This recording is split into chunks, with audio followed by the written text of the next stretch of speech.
আসসালামু আলাইকুম। Hello guys, welcome to my new blog. আমি শফিকুল ইসলাম সুজন ব্লগ থেকে। আপনারা ভালো আছেন এবং সুস্থ আছেন। আমি ভ্রমণ করি মনের ক্ষুধা মেটাতে। আমি শুধু তাকাই না, গভীরভাবে প্রকৃতিটাকে দেখার চেষ্টা করি। হাই গাইস, আমি এখন আমার বাসা, আমার গ্রাম থেকে এখন আমার গ্রামেই একটা সুন্দর একটা জায়গায় যাওয়ার উদ্দেশ্যে বের হচ্ছি এবং প্রস্তুতি নিচ্ছি। আপনারা বুঝতে পারছেন যে আজকের যে জায়গাটা আমরা ব্লগ করব, যে জায়গাটা দেখতে যাব, সেটা অনেক সুন্দর একটা জায়গা। এটা সেই আমার গ্রামের, আমার ইউনিয়নের ভিতরে একটা সুন্দর একটা জায়গা। যদি সাথে থাকেন এবং দেখতে থাকবেন, অবশ্যই আজকের এই সুন্দরময় সেই সুন্দর জায়গাটা অবশ্যই আপনার ভালো লাগবে এবং দেখতে থাকবেন। আমার সাথে আমার বাতিজা এবং আমার ছোট দোস্ত আছে, তাদেরকে নিয়ে আমরা প্রস্তুতি নিচ্ছি। তো অবশ্যই সাথে থাকবেন এবং দেখতে থাকবেন আমাদের গ্রামের যে সৌন্দর্য, সেই সৌন্দর্য দেখতে দেখতে আমরা সেই সৌন্দর্যময় জায়গায় আমরা চলে যাব। অবশ্যই কিন্তু সেই জায়গাটা অবশ্যই সুন্দর হবে, দেখলে আপনার ভালো লাগবে এবং আপনারও যাইতে মন চাবে। চলুন গাইস, গো স্টার্ট।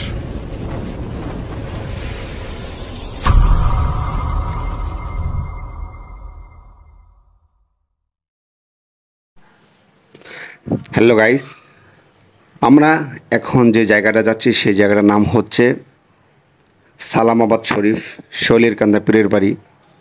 আলহাজ হজরত মাওলানা সাইফুল মালেক রহমতুল্লাহ ওনার দরবার শরীফ। ওনার দরবার শরীফে যাওয়ার উদ্দেশ্যেই আমরা রওনা দিয়েছি। আপনারা অলরেডি বুঝতে পেরেছেন। ভিডিওটি না টেনে দেখতে থাকুন। আজ আপনারা এই পীরের বাড়ির সম্পর্কে, এই দরবার শরীফ সম্পর্কে বিস্তারিত অনেক কিছু আপনারা জানতে পারবেন যদি ভিডিওটি দেখেন বা দেখতে থাকেন। আর ভিডিওটি দেখলে অবশ্যই লাইক কমেন্ট করতে ভুলবেন না। আর আমার চ্যানেলে আপনাদের স্বাগতম। যারা নতুন অবশ্যই আমার ইউটিউব চ্যানেলটি সাবস্ক্রাইব করবেন। আর যারা সাবস্ক্রাইব করেছেন তাদের প্রতি রইল অনেক অনেক অভিনন্দন ও ভালোবাসা। সহসঙ্গী হিসাবে আমার সাথে আছেন আমার ছোট দোস্ত সুমন এবং বাতিজা। গাইস, আমরা যে জায়গায় যাচ্ছি এই জায়গা সম্পর্কে আপনাদেরকে অনেক কিছু বলবো। তার মধ্যে আমাদের গ্রামের যে দৃশ্যটা, সেই গ্রামের যে প্রাকৃতিক দৃশ্যগুলো, সেগুলো দেখতে থাকুন আর শুনতে থাকুন। আলহাজ হজরত মাওলানা সাইফুল মালেক রহমতুল্লাহ জামালপুর সদর শৈলীরকান্দা গ্রামে জন্মগ্রহণ করেন। পিতা আলহাজ সৈয়দ আলী, মাতা মোসাম্মদ সালমা বেগম। সামদেশ বর্তমানে সিরিয়া নামক পরিচিত।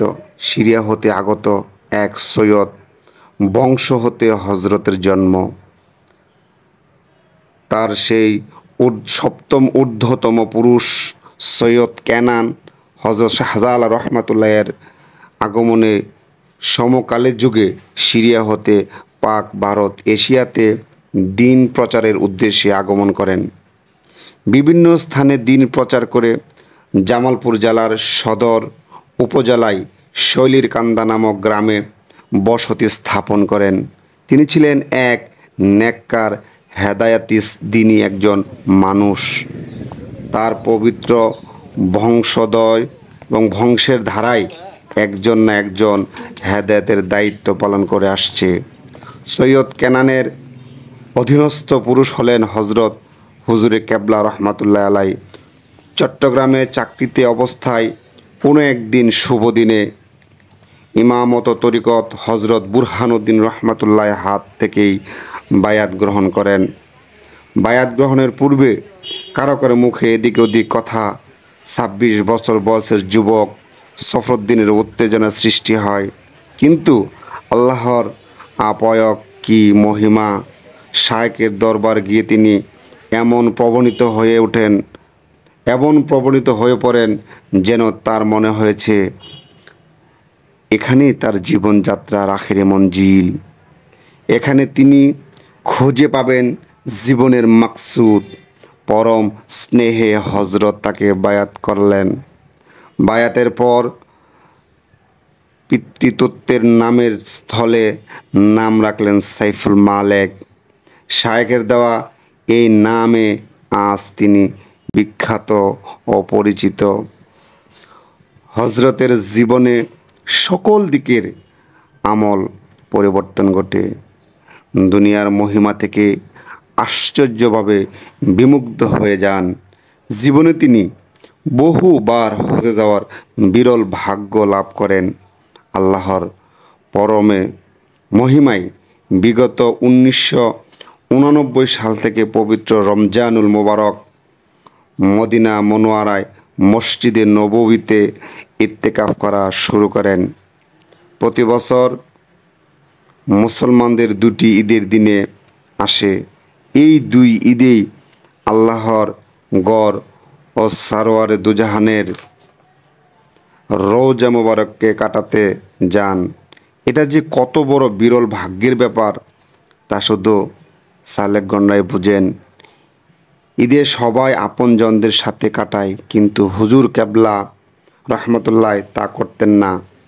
তার দেন ধারণা ছিল আল্লাহর দরবারে কোনো কিছু মঞ্জুর করতে তার ছিল মূল লক্ষ্য। এমন করে একদিন তার দরজা খুলে যায়।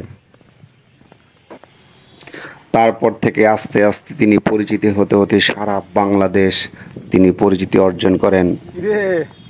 সারা বাংলাদেশ থেকে হাজার হাজার লক্ষ লক্ষ মানুষ তার দরবারে এসে তার বায়াত গ্রহণ করে তার মুরিদ হতে থাকে।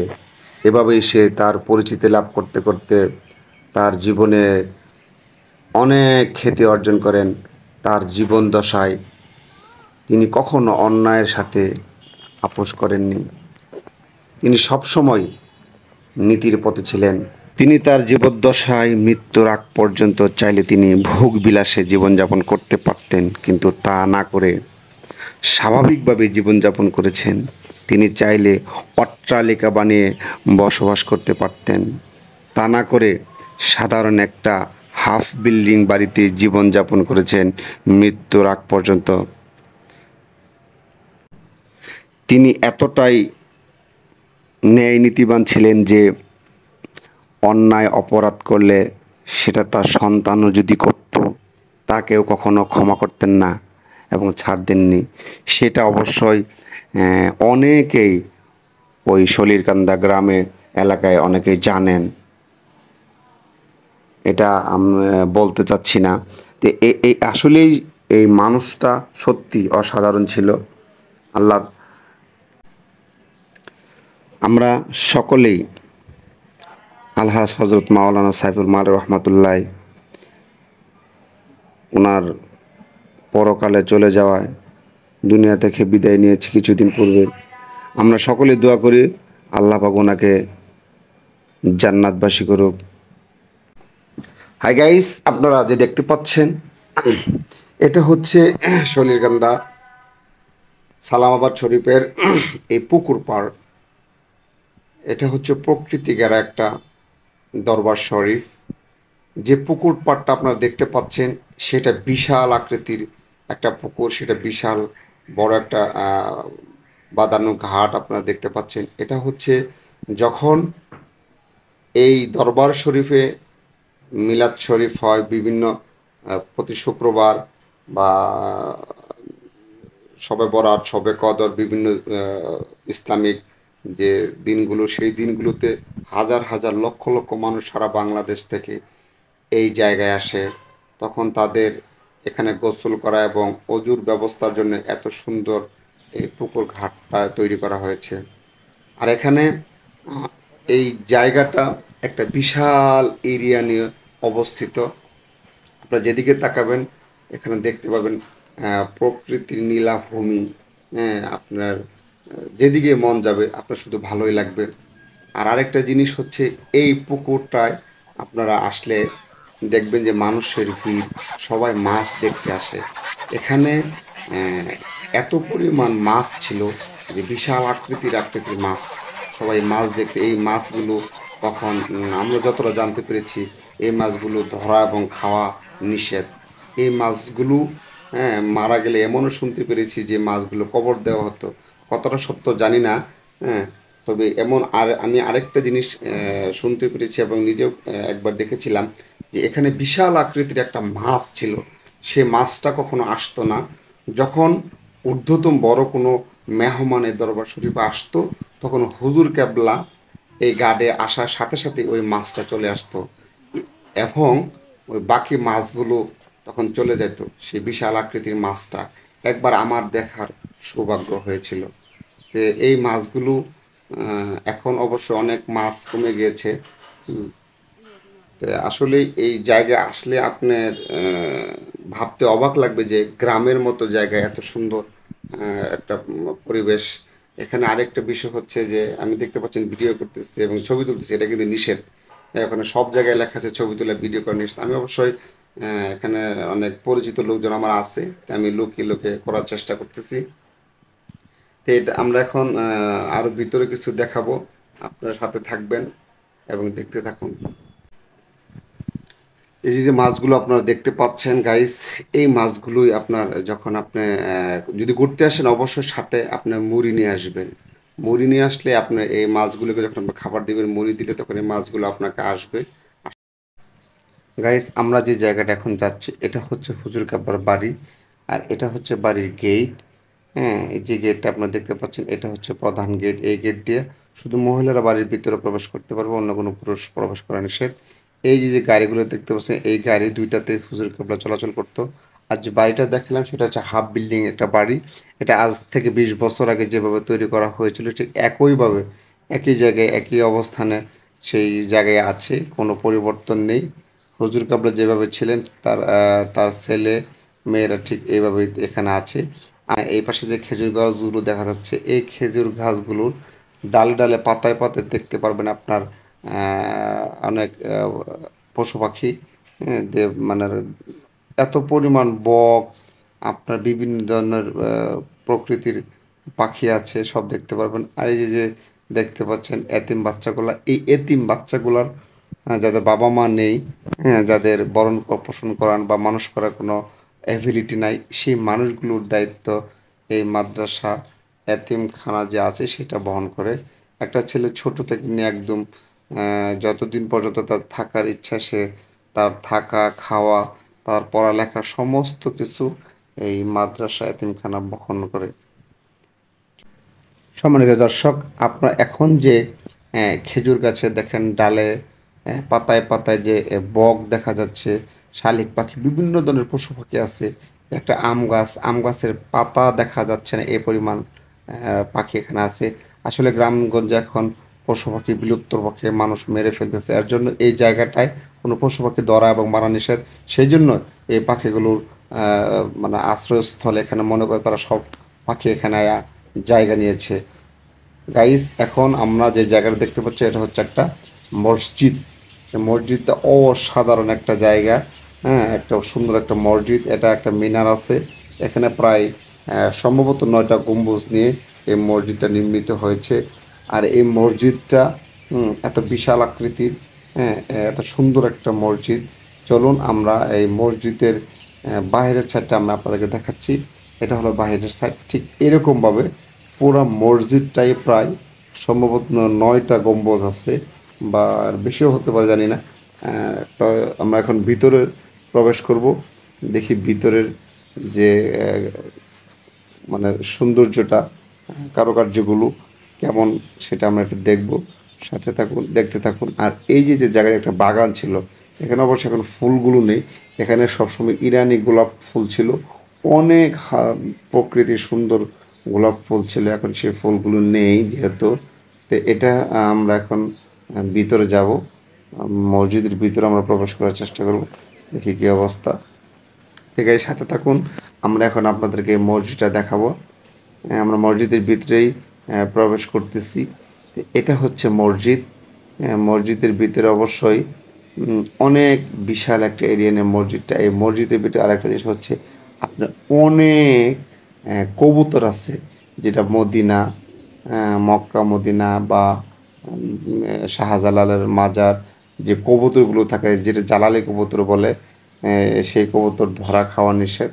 এই জায়গাতেও অনেকগুলো কবুতর আছে, যে কবুতরগুলো আপনার হয়তোবা কোথাও থেকে নিয়ে আসা হয়েছিল।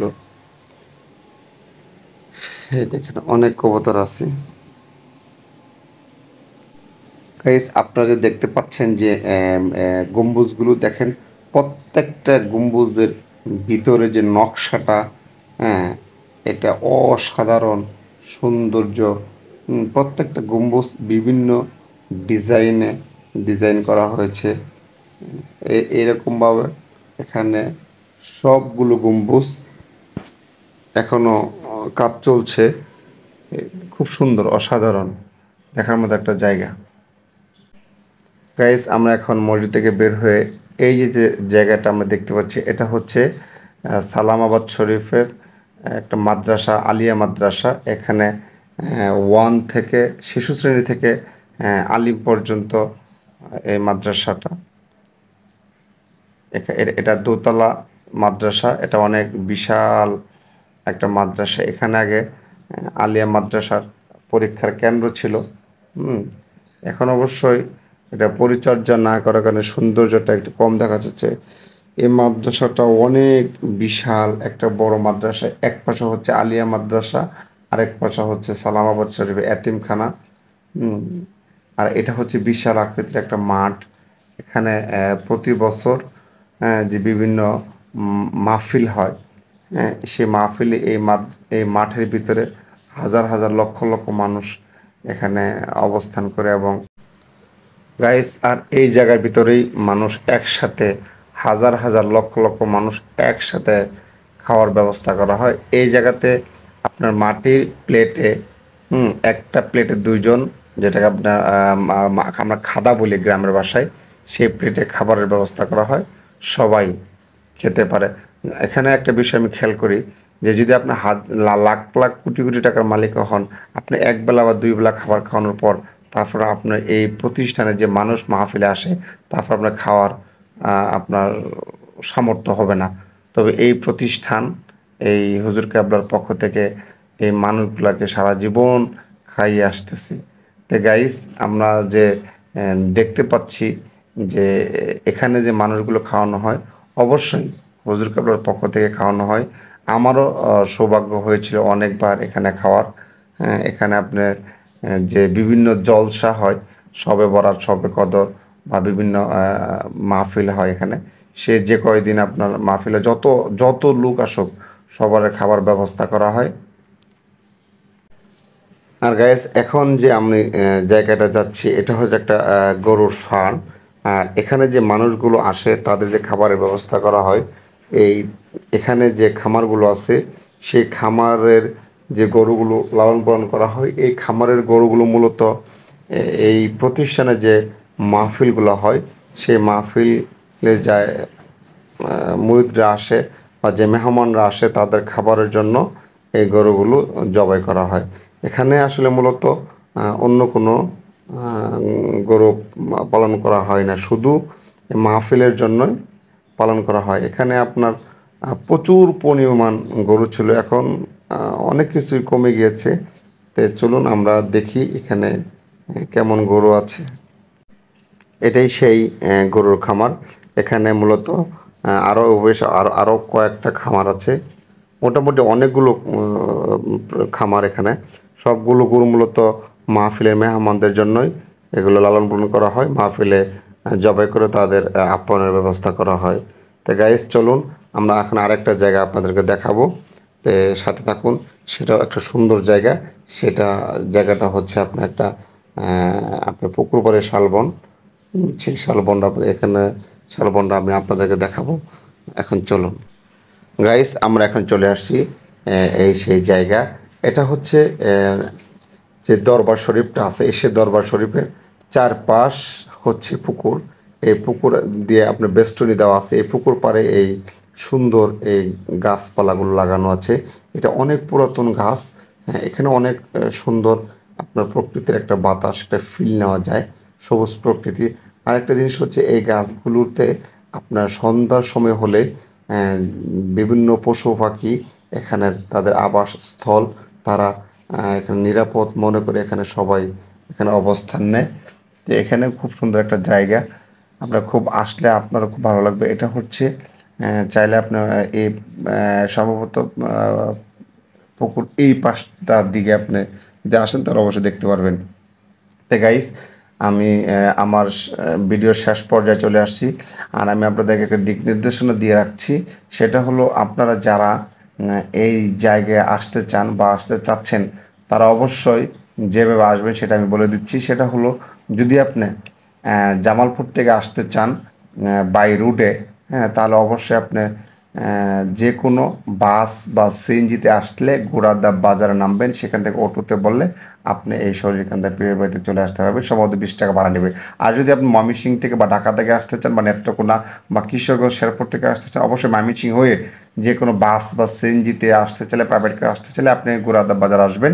সেই গোড়াদা বাজার আসার পর ওখানে যে কাউকে জিজ্ঞেস করলেই শরীরকান্দা পীরের বাড়ি আসার যে রাস্তাটা, সেই রাস্তাটা দেখে দিবে। আর যদি আপনি অটোতে আসতে চান, সেখানে 20 টাকা ভাড়া নিবে বা 15 টাকা ভাড়া নেবে, আপনি এই জায়গায় চলে আসবেন। আর যদি আপনি ট্রেনে আসতে চান, তাহলে অবশ্যই যদি জামালপুর বা ঢাকা থেকে ময়মনসিংহ থেকে যদি ট্রেনে আসতে চান, তাহলে অবশ্যই পিয়ারপুর রেলওয়ে স্টেশন আছে, সেই রেলওয়ে স্টেশনে নামার পর সেখানে অটোতে যদি কাউকে জিজ্ঞেস করেন যে আমি শরীরকান্দা পীরের বাড়ি যাব, তাহলে আপনি 15 থেকে 20 টাকা ভাড়া নেবে, আপনি এই জায়গায় চলে আসতে পারবেন। সব প্রিয় দর্শক মণ্ডলী, আপনাদেরকে আর একটা জিনিস বলে রাখছি, সেটা হলো, যদি আমার এই ভিডিওতে কোনো ধরনের ভুল তথ্য থাকে, তাহলে আমাকে অবশ্যই ক্ষমার দৃষ্টিতে দেখবেন। তবে গাইস, আমি যতটুকু জানতে পেরেছি বা জানার চেষ্টা করেছি, হ্যাঁ, সেইটুকুই আমি আপনাদের কাছে তুলে ধরার চেষ্টা করেছি বা বলার বা জানানোর চেষ্টা করেছি। এর জন্য আমাকে ক্ষমা দৃষ্টিতে দেখবেন। আর যদি আপনাদের কোনো মন্তব্য থাকে, অবশ্যই কমেন্ট বক্সে আপনাদের মন্তব্য আপনারা কমেন্ট করতে পারেন। আর যদি ভিডিওটিতে আপনি নতুন হয়ে থাকেন, তাহলে অবশ্যই লাইক দিবেন। দেশ বা দেশের বাইরে থেকে যারা দেখছেন ভিডিওটি, তাদেরকে প্রতি রইল অনেক অনেক ধন্যবাদ। গাইস, আজ আমি আপনাদের মাঝ থেকে বিদায় নিচ্ছি। আপনারা ভালো থাকবেন এবং সুস্থ থাকবেন। যদি ভিডিওটি ভালো লাগে থাকে, অবশ্যই আমার ইউটিউব চ্যানেল সাবস্ক্রাইব করবেন। আবারও দেখা হবে নতুন কোনো জায়গায়, নতুন কোনো স্থানে, নতুন সৌন্দর্য এবং প্রকৃতির জায়গায় আপনাদেরকে দেখানোর চেষ্টা করব। ভালো থাকবেন। আল্লাহ হাফেজ।